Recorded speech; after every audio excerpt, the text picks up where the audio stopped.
मेरे पिताजी ने हमेशा सभी धर्मों को लेकर के चलने का काम किया है। भाई साहब चले गए थोड़ा आरएसएस के विद्यालय में, तो उनकी विचारधारा थोड़ी बदल गई। तो हम लोग जब से पैदा हुए लाल बत्ती देखा है, विधायक मंत्रालय देखा है।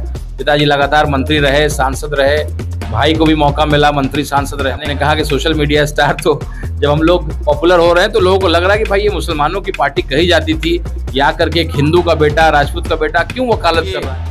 ऐसे लोग, अख्तरुल ईमान साहब जैसे व्यक्ति जिनको करोड़ों का ऑफर मिला, मंत्रालय का ऑफर मिला, लेकिन उन्होंने ईमानदारी और ईमान को सबसे ऊपर। आज की डेट में विधायक बन जाना, किसी बड़ी पार्टी का टिकट लेकर के आकर के, वो बड़ी बात नहीं है। कोई उनको विशेष पहचानता नहीं, क्योंकि हम राजपूतों का कोई पार्टी नहीं है। आज हर किसी की अपनी पार्टी है, हर जाति की अपनी पार्टी हो गई। यादव की अपनी पार्टी, कोयरी की पार्टी, कुशवाहा की पार्टी, मांझी की पार्टी, पासवान की पार्टी। बचता है तो मुसलमान और राजपूत। और जो आपका बौखलाहट है, डर है कि AIMIM पार्टी अब केवल मुसलमानों की पार्टी नहीं रह गई। उसने लोकसभा में भी मुझे मौका दिया, मांझी जी को मौका दिया, हमारे भूमिहार भाई को मौका दिया, हमारे सहनी समाज के भी कैंडिडेट को मौका दिया। तो ये पार्टी अब सबकी पार्टी है, पढ़े लिखे लोगों की पार्टी है, मर्दों की पार्टी है, शेरों की पार्टी है, कि हमें किसी मुद्दे को उठाने के लिए किसी से पूछना नहीं पड़ता है कि भाई ED CBI का डर तो नहीं है, केस मुकदमा का डर तो नहीं है। ये मुझे अच्छा लगता है। भाई गरीबों की लड़ाई लड़ना है, बेशक लड़िए, कोई पूछना नहीं है, और बिल्कुल हिंदू बन के रहिए इस पार्टी में। कोई जरूरी नहीं कि हरा गमछा, हरा टोपी पहनिए। तो चुनाव के समय आप देखिएगा, 5 विधायक हमारे थे, 4 को तोड़ा है, 4 का बदला हम लोग 24 से लेंगे। और अगली सरकार जो बनेगी, बिना AIMIM के सरकार बिहार में नहीं बनेगी। तो गांधी जी का जो सपना था कि एक ऐसा हिंदुस्तान बने जिसमें मुसलमान की लड़ाई एक हिंदू का बेटा लड़े और हिंदू की लड़ाई एक मुसलमान का बेटा लड़े, वही हिंदुस्तान, वही बिहार, वही ढाका हम लोग बनाना चाहते हैं। और नमस्कार, देखिए अभी मैं मुजफ्फरपुर जिले में मौजूद हूं और आपको बता दूं, मैं आपको आज जिससे मिलवाने जा रहा हूं सोशल मीडिया स्टार आज के टाइम में है।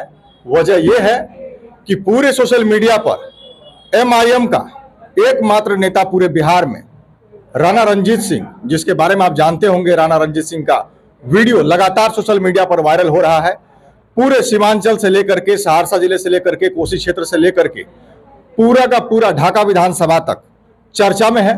राणा रंजीत सिंह अकेले ऐसे नेता है जो MIM को लगातार आगे लेकर के बढ़ने का काम कर रहे हैं। वजह यह है कि एक राजपूत समाज से जिनको बीजेपी में टिकट मिल सकता था, जिनको RJD में टिकट मिल सकता था, लेकिन सब कुछ त्याग करके ये MIM से जुड़े और MIM को लगातार मजबूत करने का काम कर रहे हैं। इनसे बात कर लेते हैं और जानने का प्रयास करेंगे इनका राजनीतिक करियर कैसा रहा और ये MIM में क्यों आए, क्या वजह रही।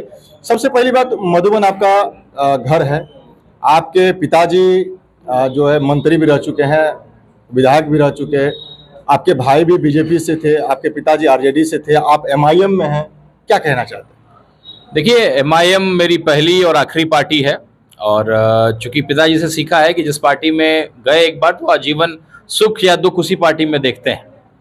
और ये पार्टी पढ़े लिखे लोगों की पार्टी है, ईमान के पक्के ऐसे लोग, अख्तरुल ईमान साहब जैसे व्यक्ति जिनको करोड़ों का ऑफर मिला, मंत्रालय का ऑफर मिला, लेकिन उन्होंने ईमानदारी और ईमान को सबसे ऊपर रखा। ऐसे लोगों के, ऐसे नेताओं के सरपरस्ती में काम करने का मौका मिला। बैरिस्टर असदुद्दीन ओवैसी साहब, जिनसे बड़ा विद्वान मुझे लगता है कि जब वो संसद में बोलते हैं तो एक एक व्यक्ति सुनता है। एक विद्वान के अंदर मैंने इंजीनियरिंग किया, MBA किया, 8 साल मल्टीनेशनल कंपनी में काम किया, तो कहीं ना कहीं एक पढ़े लिखे लोगों की पार्टी में काम करने की इच्छा थी और एक शुरुआत किया है। देखिए, आज की डेट में विधायक बन जाना, किसी बड़ी पार्टी का टिकट लेकर के आकर के, वो बड़ी बात नहीं है। कोई उनको विशेष पहचानता नहीं है, क्योंकि मालूम है कि भाजपा का कैंडिडेट हो गया शहर में तो शहर का एक एक व्यक्ति ऐसे लोगों को वोट दे देता है शहर में। फिर कहीं कहीं अगर समीकरण मिल गया तो किसी को भी पार्टी का पट्टा मिल गया तो विधायक तो बन जाता है, लेकिन नेता नहीं बन पाता है। तो हम लोग जब से पैदा हुए लाल बत्ती देखा है, विधायक मंत्रालय देखा है। पिताजी लगातार मंत्री रहे, सांसद रहे, भाई को भी मौका मिला मंत्री सांसद रहने का। हालांकि पिताजी के इंतकाल के बाद उन्होंने पार्टी को बदला और मैं भी भाई के नाते उनको मदद किया करता था। कई लोग मेरे ऊपर आरोप लगाते हैं, क्योंकि जब से आपने कहा कि सोशल मीडिया स्टार, तो जब हम लोग पॉपुलर हो रहे हैं तो लोगों को लग रहा है कि भाई ये मुसलमानों की पार्टी कही जाती थी, या करके एक हिंदू का बेटा, राजपूत का बेटा क्यों वकालत कर रहा है, क्यों इस पार्टी के ऊपर जो दाग लगा हुआ है उस पार्टी के दाग को धो रहा है लगातार। अब ये दुश्मनों में बेचैनी है तो तरह तरह का सगुफा लाते हैं कि ये तो पहले जनसुराज में थे। अरे भाई साहब, जनसुराज पार्टी बनी है 2 अक्टूबर को और राणा रंजीत सिंह इसी पार्टी से लोकसभा का चुनाव लड़ा 25 मई को। तो कैसे मैं एमआई उस पार्टी का सदस्य हुआ? हाँ, भाई के नाते जब मेरा भाई चुनाव लड़ता था, मेरे पिताजी का इंतकाल हो गया, तो मैं भाई के नाते नौकरी से छुट्टी लेकर के भाई को मदद करता था। भाई भाजपा में होता, भाई वीआईपी में होता, भाई आरजेडी में होता, किसी पार्टी में होता, तो मैं भाई को अपनी मदद करने आया था। तो लोग तरह तरह के लोग आरोप लगाते हैं, बट उनको मैं शुक्रिया अदा करता हूँ, कम से कम इसी बहाने आप मेरे नाम को और दूर तक लेकर के जा रहे हैं। और जो आपका बौखलाहट है, डर है कि AIMIM पार्टी अब केवल मुसलमानों की पार्टी नहीं रह गई है, उसने लोकसभा में भी मुझे मौका दिया, मांझी जी को मौका दिया, हमारे भूमिहार भाई को मौका दिया, हमारे सहनी समाज के भी कैंडिडेट को मौका दिया। तो ये पार्टी अब सबकी पार्टी है, पढ़े लिखे लोगों की पार्टी है, मर्दों की पार्टी है, शेरों की पार्टी है, कि हमें किसी मुद्दे को उठाने के लिए किसी से पूछना नहीं पड़ता है कि भाई ED CBI का डर तो नहीं है, केस मुकदमा का डर तो नहीं है। तो ये मुझे अच्छा लगता है और ये स्पष्टता है इस पार्टी की, इसलिए लोग इसको जरा कहते होंगे कट्टर पार्टी, चूँकि हम किसी की चिंता नहीं करते हैं। गरीबों की लड़ाई लड़ना है तो हमें किसी से पूछना नहीं है। मेरे सदर साहब ने कहा हुआ है, प्रदेश के सदर हो या राष्ट्रीय सदर हो, कि भाई गरीबों की लड़ाई लड़ना है, बेशक लड़िए, कोई पूछना नहीं है। और बिल्कुल हिंदू बन के रहिए इस पार्टी में, कोई ज़रूरी नहीं कि हरा गमछा हरा टोपी पहनिए। आप केवल जब समय आए मुसलमानों की लड़ाई या दलितों की लड़ाई, तो आप बेबाकी से लड़िए, वो ज़रूरी है। हरा गमछा बांधना, हरा टोपी पहनना ज़रूरी नहीं है, ईमानदारी से लड़ना है। तो मेरी ईमानदारी अब लोगों को पसंद आ रही है। लोकसभा के समय लोगों को लगा था कि मैं केवल चुनाव लड़ने आया हूँ, हारूंगा, जीतूंगा, पार्टी को छोड़ दूंगा। लेकिन उसके बाद जब मेरी ईमानदारी को, शिद्दत को लोगों ने देखा, तो अब सराह रहे हैं और लोगों को लग रहा है कि भाई ये व्यक्ति ज़रूर जिस तरीके से मेहनत कर रहा है, पार्टी के लोगों को एक उदाहरण स्थापित कर रहा है। आज हम लोग अफरोज़ साहब के यहाँ आए हैं बरूराज विधानसभा में, उसके पहले हम लोग बाजपट्टी गए, परिहार गए, नरकटिया विधानसभा गए। तो तिरहुत में 48 विधानसभा सीटें हैं। तो हम लोग प्रयास कर रहे हैं कि हर जगह को मजबूत करें। हमारे मुकीम साहब साहेबगंज से पिछले बार AIMIM के टिकट पर चुनाव लड़े थे, बड़ी मजबूती से लड़े थे, और अभी भी मुजफ्फरपुर जिला में खास करके संगठन को सींचा इन्होंने। जो पौधा लगाया था वो पेड़ का रूप ले रहा है, तो बड़ा अच्छा लगता है। और दीवानों की फौज है, लगातार हमारे हौसला को बढ़ा रही है। तो ये शुरुआत है, सोशल मीडिया सेंसेशन तक नहीं, ज़मीनी सेंसेशन भी पैदा हो रहा है। ये चुनाव के समय आप देखिएगा, 5 विधायक हमारे थे, 4 को तोड़ा है, 4 का बदला हम लोग 24 से लेंगे। और अगली सरकार जो बनेगी, बिना AIMIM के सरकार बिहार में नहीं बनेगी। कुछ लोगों का 2 तरह से आपके ऊपर तीखा सवाल है। सबसे पहली बात ये कि MIM के साथ आने के बाद क्या MIM के सांचे में वो ढल जाएंगे, पहला। दूसरा चीज़ ये है कि पिताजी RJD में थे, भाई BJP में है, तो क्या ये मुस्लिम चेहरे को देखते हुए एक अलग पार्टी के रूप में जा करके एक अलग पहचान बनाना चाहते हैं? देखिए, ऐसा है कि किसी की भी पहचान जो है उसके पिता से होती है, और मेरे पिताजी आजीवन समाजवादी नेता के रूप में सेकुलर पॉलिटिक्स को करने का काम किया। जब पहले जनता दल था तो जनता दल में ही रहे, लालू जी को अपना नेता मानते थे, चंद्रशेखर जी जो पूर्व प्रधानमंत्री रहे उनको अपना आदर्श, अपना गुरु मानते थे, तो आजीवन एक ही पार्टी में रहे। मेरे भाई साहब भी RJD से एक बार विधायक हुए थे, लेकिन पिताजी के इंतकाल के बाद उनकी विचारधारा बदली, भाइयों में बंटवारा होता है। कई उदाहरण आप देखिएगा, पति पत्नी अलग अलग पार्टी में, बाप बेटा अलग अलग पार्टी में। तो ये सब जो है मायने नहीं रखता है। मैं अपने पिता के संस्कार को आगे बढ़ाने निकला हूँ। मेरे पिताजी ने हमेशा सभी धर्मों को लेकर के चलने का काम किया है। भाई साहब चले गए थोड़ा RSS के विद्यालय में, तो उनकी विचारधारा थोड़ी बदल गई, जिससे मैं रास्ता नहीं रखता हूँ, जिसकी वजह से मैंने कई बार उनको समझाया, लेकिन अंततः मुझे लगा कि अब वो समझने वाले नहीं है। उस विद्यालय के बड़े ईमानदार स्टूडेंट हो गए RSS के। तो हम लोग इस मैदान में उतरे और ख़ास करके एक नया समीकरण बनाने निकले हैं, क्योंकि हम राजपूतों का कोई पार्टी नहीं है। आज हर किसी की अपनी पार्टी है, हर जाति की अपनी पार्टी हो गई। यादव की अपनी पार्टी, कोयरी की पार्टी, कुशवाहा की पार्टी, मांझी की पार्टी, पासवान की पार्टी। बचता है तो मुसलमान और राजपूत और खास करके फॉरवर्ड समाज। तो हम लोग अगर चाहते हैं कि एक नया समीकरण तैयार करें, अगर MY हो सकता है तो क्यों नहीं हम लोग एक नया समीकरण जिसमें हमारे मुस्लिम भाई हों, दलित भाई हों, फॉरवर्ड समाज के लोग हों, और हर वो गरीब जिसके साथ नाइंसाफ़ी हुआ है, एक नया समीकरण बनाते हैं। अगर मुख्यमंत्री बनना ही है किसी पिछड़े को, किसी सबसे अंतिम पंक्ति के व्यक्ति को, तो मुसलमान के बेटा को हद अधिकार क्यों ना मिले, किसी दलित के बेटा को CM क्यों नहीं बनाया जाए। तो ये सपना लेकर के हम लोग निकले हैं। विधायक मंत्री बड़ी चीज़ नहीं है, हम लोगों ने बचपन से देखा है उस चीज़ को। सबसे बड़ा सवाल ये है कि आपसे बड़ा अनूठा सवाल भी है कि जैसे ही ढाका विधानसभा की बात आती है बिहार में, अभी 3-4 महीने से लगातार, जैसे ही ढाका विधानसभा की बात आती है राणा रणजीत सिंह नजर आता है और सोशल मीडिया पर लगातार ट्रेंड करना शुरू हो जाता है, चाहे वो मुस्लिम के गलियारों में हो या हिंदुओं के गलियारों में हो। हर जगह राणा रणजीत सिंह दिखाई दे रहा है और हर जगह से यही पुकार होती है कि राणा रणजीत सिंह से बात किया जाए। आखिर रातों रात स्टार बनने का क्या मतलब ये हुआ? ईमानदारी है मेरा, केवल मैंने उसकी ईमानदारी से अपने काम को किया है। और ढाका को तो लोग ये मानते थे कि ये बांग्लादेश का हिस्सा है। मेरे कई ढाका के भाई जो बम्बई में नौकरी करते हैं, जब वो अपना आधार कार्ड दिखाते थे या कोई पुलिस वाला पूछता था कि भाई कहाँ घर है, तो ढाका घर है, तो जेल में डालो, ये तो बांग्लादेशी है, तो बाहरी का है। तो ये पहचान रह गई थी। और एक पूर्व सांसद रमा देवी जी ने कहा था कि ढाका मिनी पाकिस्तान है, और उस समय के वर्तमान विधायक बगल में बैठे थे और हंस रहे थे। तो इस तरीके से हमारी ढाका के मिट्टी को जलील किया गया, हमारे ढाका के लोगों को पाकिस्तानी बोला गया। ये बड़ा तकलीफ था मेरे मन में। जिस दिन से मैंने वो वीडियो देखा था, मेरी दिली ख्वाहिश थी कि मैं उस दाग को, जो एक इल्ज़ाम लगाया गया, जो जलील किया गया, उस इज्जत को मैं अपने ढाका की जनता को लौटाऊं। और जब मेरे बैरिस्टर असदुद्दीन ओवैसी साहब आए, आकर के जब उस ज़माने में जब वक्त का खिलाफत हो रहा था, एक एक मुसलमान हिंदू सब मिलकर के जो है संविधान को बचाने की बात कर रहे थे, काला झंडा लेकर के विरोध कर रहे थे। लेकिन बात जब देश के दुश्मनों से लड़ने की आई तो काला झंडा छोड़ा, तिरंगा थामा, और हम लोगों ने कार्यक्रम रखा ढाका की धरती पे। और हमारे बैरिस्टर असदुद्दीन ओवैसी साहब ने पाकिस्तान मुर्दाबाद, हिंदुस्तान जिंदाबाद और इस्लाम का मतलब पूरे विश्व को समझाने का काम किया, क्योंकि ढाका गांधी जी की धरती भी रही है।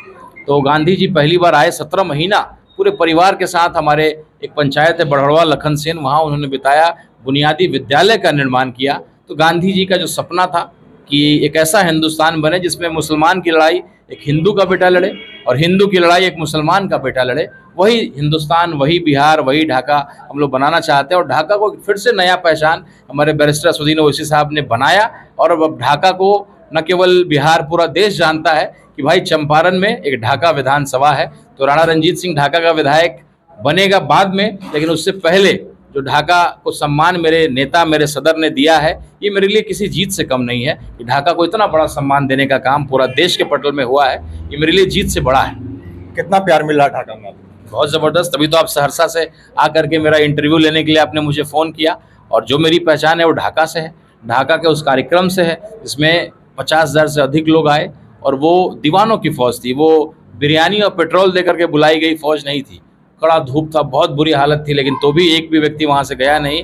और 50,000 लोग उस मैदान में खड़े रहे हमारे सदर साहब को सुनने के लिए। वही अभी आपने देखा होगा, मोदी जी आए थे बिहार में, तो हेलीकॉप्टर, अपने गाड़ी का शीशा तक डाउन नहीं किया उन्होंने। पटना एयरपोर्ट का जब उद्घाटन करने आए थे, उसके बाद जब गोपालगंज में कार्यक्रम हुआ वो भी फ्लॉप, विक्रमगंज में वो भी फ्लॉप, चंपारण में जब हुआ तो एक एक सरकारी कर्मचारी को पूरे देश से बुलाया गया, ट्रेनें खोली गई, एक एक कर्मचारी को ऑर्डर दिया गया कि उस दिन एब्सेंट तो पूरे महीने का जो है तनख्वाह काट लिया जाएगा। तो जो भीड़ था मोदी जी का चंपारण में, मोतिहारी में, वो सरकारी कर्मचारियों का भीड़ था। एक भी व्यक्ति अगर अपने मन से वहाँ नहीं आया था, लेकिन बैरिस्टर साहब का जो भीड़ था वो एक विश्वास का, एक उम्मीद का भीड़ था कि बैरिस्टर साहब इकलौते अब एक शख्स हैं जो लड़ाई को लड़ रहे हैं। राणा रंजीत सिंह एक हिंदू होकर के अगर मुसलमान भाइयों की लड़ाई को लड़ रहा है, तो एक एक हिंदू ढाका विधानसभा को देख रहा है कि बहुत शिद्दत से लड़ाई मुसलमान भाइयों की लड़ रहा है। अगर इस बार भी मुसलमान भाइयों का साथ नहीं मिला तो दोबारा कोई हिंदू शायद इतनी हिम्मत नहीं कर सकेगा कि मुसलमानों की लड़ाई इतनी ईमानदारी से करे। और मुसलमान समाज देख रहा है कि राणा रंजीत सिंह केवल नाटक कर रहे हैं, सही में ईमानदारी से लड़ाई लड़ रहे हैं। लोकसभा में भी लोगों ने यही कहा था, विरोधियों ने यही कहा था कि पार्टी छोड़ देगा, हारेगा तो भी छोड़ेगा, जीतेगा तो भी छोड़ देगा। जितना मुझे वोट आया मैं बेइज्जत ही हुआ एक तरीके से। मैं निर्दलीय अगर लड़ा होता तो शायद मुझे 50,000 1 लाख वोट आता। लेकिन इस पार्टी में यही होता है कि लास्ट में वो जो आते हैं कुछ लोग भटका देते हैं, अरे बीजेपी जीत जाएगी, मोदी आ जाएगा, ऐसा हो जाएगा, वैसा हो जाएगा। और वो लोग डरा डरा करके एक एक मुसलमानों को गुलाम बना रखा है। इस गुलामी की जंजीरों को तोड़ना है और उनको उनका अधिकार दिलवाना है। सबसे ताकतवर, सबसे मजबूत लोकतंत्र में अगर कौम है तो वो मुसलमानों की है। और आज सबसे कमज़ोर, सबसे पीछे जो है चला गया है। शिफाउर रहमान साहब जो हमारे कैंडिडेट थे ओखला से, उनको जमानत नहीं मिल रहा था, उनका चार्जशीट तक जमा नहीं हो रहा था।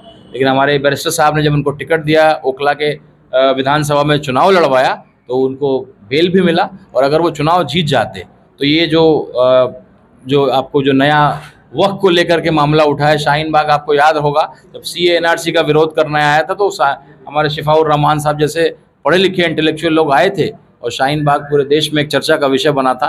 लेकिन सबको जेल में ठूस दिया, डरा दिया, किसी के ऊपर तरह तरह के आरोप लगा करके मुहिम को कमज़ोर कर दिया। लेकिन हम लोग उसको दोबारा जिंदा करना चाहते हैं। चुनाव लड़वाया तो कम से कम उनको अब रिहाई तो हुई, उनका बेल तो हुआ, नहीं तो पिछले 5 साल से जेल में थे। तो एक शुरुआत है। बिहार विधानसभा चुनाव एक मील का पत्थर साबित होगा इस पार्टी में। जिस दिन एक हिंदू विधायक सदन में जाएगा, जो एक दाग लगाया जाता है इस पार्टी के ऊपर कि ये मुसलमानों की पार्टी, आप देखिएगा।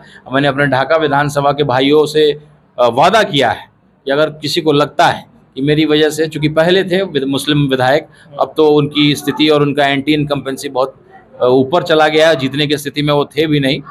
जीते हुए होते तो शायद हम लोग विचार करते, वहाँ से नहीं लड़ते। तो मैंने अपने ढाका के लोगों को वादा किया है कि अगर तुम्हें लगता है कि मेरी वजह से अगर एक मुसलमान सीट डिस्टर्ब होगा, तो मैं आपको वादा करता हूं कि एक के बदले आपको 10 मुसलमानों को विधायक बना करके सदन में भेजने का काम करूंगा। और इस पार्टी के ऊपर जो दाग लगा हुआ है, ये मुसलमानों की पार्टी है, उसको बिल्कुल हम लोग मिटा करके इस पार्टी का भविष्य जो है आगे बहुत ज़बरदस्त होगा। अगली सरकार जो बनेगी, हमारे बिना सरकार नहीं बनने जा रही। देखा आपने, सुना साफ तौर पर राणा रणजीत सिंह, एक राजपूत, एक हिंदू, साफ तौर पर बोल रहा है कि एमआईएम किसी मुस्लिम की पार्टी नहीं है, ये किसी की बपोती पार्टी नहीं है और इसमें हिंदू मुस्लिम सभी लोग साथ मिलकर के चलेंगे। लेकिन बिहार में जिस तरह से कार्य चल रहा है, राणा रणजीत सिंह जिस तरह से एमआईएम को पकड़े हुए हैं, इससे साफ तौर पर यही जाहिर होता है कि अगर कोई पार्टी को आगे लेकर के जा सकता है तो राणा रणजीत सिंह लेकर के जा सकता है। और ढाका विधानसभा क्षेत्र से लगातार कैंपेन कर रहे हैं और लगातार दूसरों से मिल रहे हैं, लोगों से मिल रहे हैं, जनता से मिल रहे हैं। जनता का प्यार भी बढ़िया मिल रहा है और जनता का प्यार ऐसा मिल रहा है कि सोशल मीडिया पर बहुत ज्यादा ट्रेंड है और ट्रेंड ऐसे हैं कि मैं सहरसा से यहाँ इंटरव्यू लेने के लिए पहुंच गया। तो आप सोच सकते हैं कि इनका कितना क्रेज है।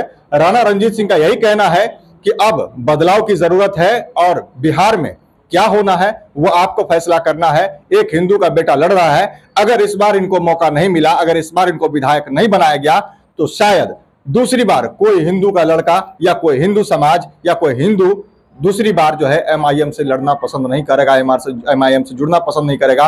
वजह यह है कि लोग चुनाव के समय में आकर के भटका देते हैं कि कोई बीजेपी से लड़ेगा, कोई आरजेडी से लड़ेगा, लेकिन जब एमआईएम से लड़ता है तो कहा जाता है मुस्लिम की पार्टी है, बीजेपी आ जाएगा, कोई कहता है आरजेडी आ जाएगा। इसमें लोगों को एक तरफ कर दिया जाता है और पार्टी जो है हार जाती है। तो ऐसा इस बार ना हो और राणा रणजीत सिंह का चेहरा आप देख लीजिए कि कितना मेहनत कर रहे हैं और सोशल मीडिया पर कितना धमाल मचाए हुए हैं, कितना ट्रेंड कर रहे हैं। तो ऐसा ही प्यार जो है ढाका विधानसभा से दीजिए। आप बने रहिए हमारे साथ और देखते रहिए द बॉस न्यूज।